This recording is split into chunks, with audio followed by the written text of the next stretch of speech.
Today we're diving into a holy war that was really shaped by two absolute legends. This wasn't just a clash of vast armies, it was a duel. A duel between two of history's all-time greatest commanders. I mean, this quote really says it all, doesn't it? It had everything. And right at the heart of this whole epic struggle was this incredible rivalry. On one side, you've got the Sultan of Egypt and Syria, the legendary Saladin. And on the other, the warrior king of England, Richard the Lionheart.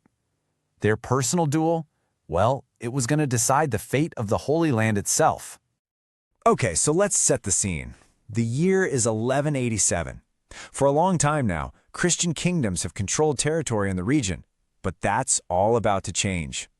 A new power has risen, Saladin. He's united the Muslim forces, and for him, this is a holy mission. He's on a quest to reclaim sacred land, and the ultimate prize?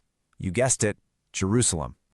Now, to get to Jerusalem, Saladin knew he first had to take out the main Crusader army in the field. And when you look at the two forces, the contrast is just stark. The Crusaders, they're all about those heavily armored, slow-moving knights. Kind of like tanks, right? But Saladin's army? Totally different. They were mobile, incredibly organized, and had amazing logistics. I mean, they were using camels to bring in water and resupply arrows mid-battle.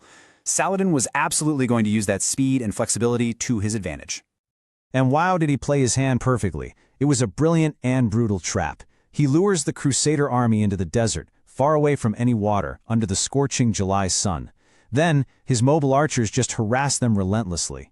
They're choking on dust, smoke from fires Saladin's men set, and they are completely, utterly dehydrated. The Christian army didn't just lose, it completely fell apart. It was a total, absolute catastrophe for them. So with the main Crusader army basically wiped off the map, the path was wide open for Saladin. He launched this lightning-fast campaign, just sweeping through the kingdom. City after city just fell. And it all leads up to the peaceful surrender of Jerusalem itself. Just like that, after almost 90 years, the Holy City was back under Muslim control. You can just imagine the shock when this news hit Europe. It was like a thunderclap. There are stories that the Pope literally died from the shock of hearing it. So a call goes out for a new crusade. But this one's different. It's going to be a crusade of kings. The idea was to take back Jerusalem, and this time, the most powerful rulers in the Christian world would lead the charge. And man, what a lineup this was. We're talking about the A-team of European royalty. You've got the old but legendary Holy Roman Emperor Frederick Barbarossa, then there's the clever political King Philip of France, and finally the fiery warrior prince who's about to become King of England, Richard the Lionheart. I mean, the combined might of Europe was officially on the move.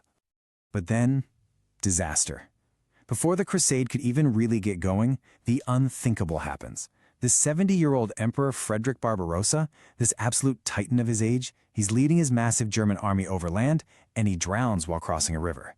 Just like that. The shock was unbelievable, and his incredible army, it pretty much just disintegrated. All right, so with Barbarossa gone, it's up to Richard and Philip. They arrive by sea at the city of Acre. Now, this place had already been under a brutal siege by other Crusader forces for 2 long years. But when the kings show up with fresh troops and all their new, advanced siege weapons, well, that was the final straw. The city's defenders knew the game was up and had no choice but to surrender. Okay, so Acre's captured. Victory, right? Well, this is where King Philip of France pulls a pretty surprising move. He says he's sick, but let's be real, he was probably more interested in the political games back home. So he just packs up and leaves. And just like that, Richard the Lionheart is left in sole command. The fate of the entire crusade now rests squarely on his shoulders. So what's Richard's first move as the big boss? He needs to march his army south to secure the port of Jaffa. But he knows Saladin's army is out there, and they're going to harass him every step of the way. So he comes up with this absolutely brilliant strategy.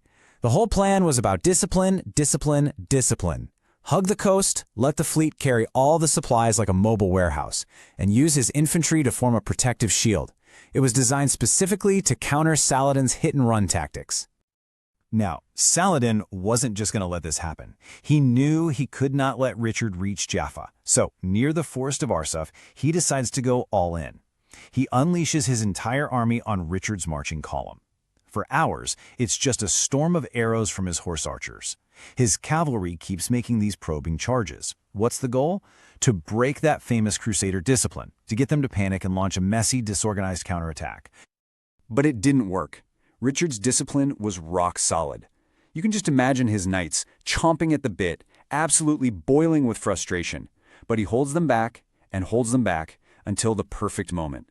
Then he sounds the charge, and the Crusader heavy cavalry just smashes into Saladin's tired forces like a freight train.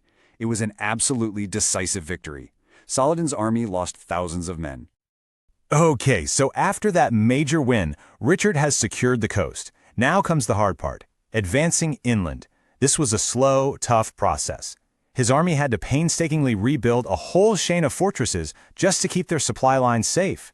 But finally, after months and months of hard graft, they did it. They arrived within sight of their ultimate goal, the holy city of Jerusalem. And here, this is where the story takes a completely stunning turn. They are just 12 miles away. They can practically see the city walls. His soldiers are ecstatic, they're about to fulfill the vow they made, and Richard makes the absolutely brutal decision to turn back. Can you imagine? The army's morale was just crushed.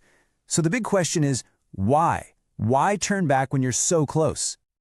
Well, Richard was a brilliant general for sure, but he was also a stone-cold pragmatist. He did the math, and he realized that taking Jerusalem was one thing, but holding it, that was a whole different problem.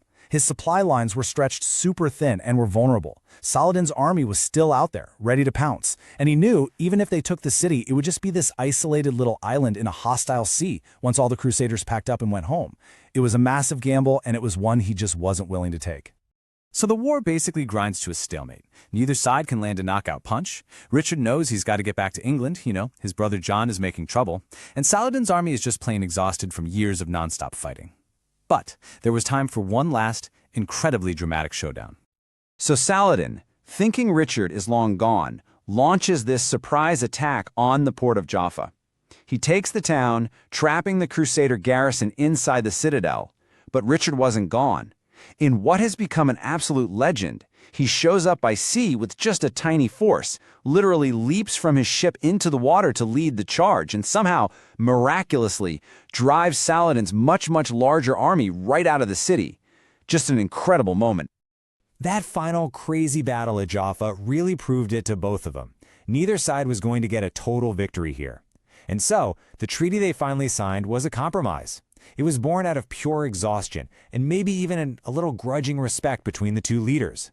The bottom line, the Crusaders got to keep a secure kingdom on the coast, but Jerusalem, the big prize, would remain with Saladin. And with that, Richard sailed for home, never once setting foot inside Jerusalem.